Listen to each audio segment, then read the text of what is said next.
श्री हरिवंश महाराज जी। महाराज जी, जब कोई अपमान करे तो कैसे समझें कि कब चुप रहना है, सुनना है और कब जवाब देना है? अगर हमेशा चुप रहें तो लगता है सामने वाला और भी ऐसा करेगा, तो महाराज जी ऐसी में मर्यादा नहीं। भगवान शंकर कह रहे हैं, अपने कर्म जाए अपकारी, उमा क्षमा सापहुते भारी।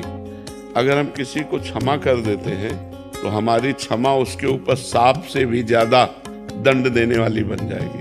अगर हम चुप हो जाते हैं तो मालिक हिसाब करता है, और जब हम हिसाब करते हैं तो फंस जाते हैं।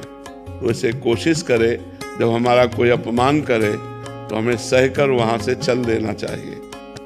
हिसाब भगवान के ऊपर छोड़ देना चाहिए। लड़ाई झगड़ा करना, मारपीट करना, हिंसा करना, अपने को बंधन में डाल लेना है। हमें लगता है अपने को बचाए। एक लंबे दुख भोगने से अच्छा थोड़ा कष्ट सह ले।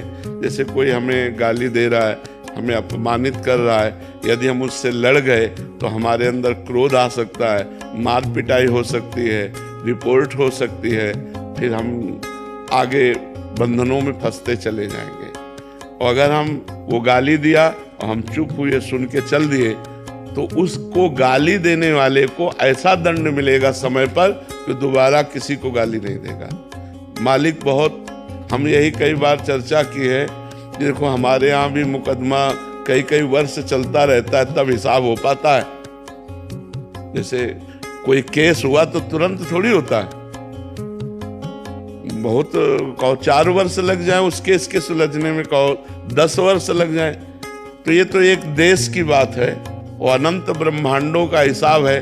हमारे प्रभु के यहाँ कहते हैं कि देर है पर अंधेर नहीं। कहते ना, थोड़ा देर तो लगेगी कि आपको वो गाली दिया तुरंत उसको चोट नहीं लगेगी, पर समय आने पर ऐसी चोट लगेगी कि जिंदगी में गाली देना भूल जाएगा।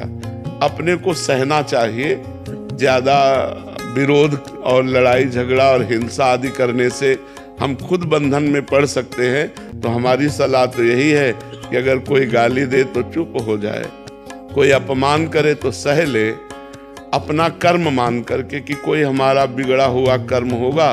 अब हम तो साधु वेश में हैं तो यही समझाएंगे। हम तो यही कहेंगे कि अगर वो गाली दे रहा है तो हम सह जाते हैं, और वो हमको अपमानित कर रहा है तो चुपचाप चले जाते हैं। हिसाब भगवान के ऊपर छोड़ दें, क्योंकि जितनी जेलें भरी हिसाब करने में ही तो भरी है। कहीं हम गलत कर बैठे, कहीं हम हिंसा कर बैठे तो कानून का अपराध हमारा बन जाएगा, कानून के विरुद्ध हमारे आचरण बन जाएंगे, तो हम भी अपराधी माने जाएंगे। तो इसलिए हम मारे पीटे नहीं, हिंसा ना करें, क्रोध ना करें, सह जाएं, भगवान से प्रार्थना करें कि हे भगवान उसकी भी बुद्धि शुद्ध कर दो।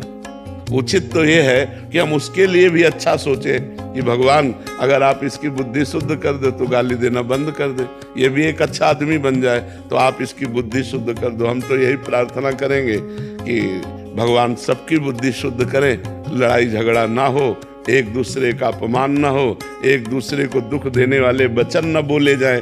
पर आज नाक में गुस्सा रखा है सबके, नाक में गुस्सा, जरा सा धक्का लग जाए तो आदमी के ऊपर एकदम टूट पड़ता है। हो सकता है वो बैलेंस बिगड़ गया, उसका धक्का लग गया, तो अपने को बोलना है कोई बात नहीं, कोई बात नहीं, आप संभलिए और आगे बढ़िए। लेकिन जरा सी बात में, क्योंकि खान पान सही नहीं है, तमोगुणी भोजन है, तमोगुणी विचार, तो जरा में गुस्सा आ जाता है। हमें सहन करना चाहिए, सहन में बहुत आनंद है। जब हमें सहन ना हो तो रो देना चाहिए भगवान के सामने, प्रभु हम तो असमर्थ हैं, आप समर्थ हो, आप देख लो। वो जब देख लेंगे ना तो बहुत अच्छी तरह देख लेंगे। तो यदि हम कर्म बुरा करते हैं तो 4 दिन भले हम चमक लें, इसके बाद हमको गिरना पड़ेगा। तो बुरा कर्म का बुरा फल भोगना पड़ेगा, अच्छे कर्म का अच्छा फल।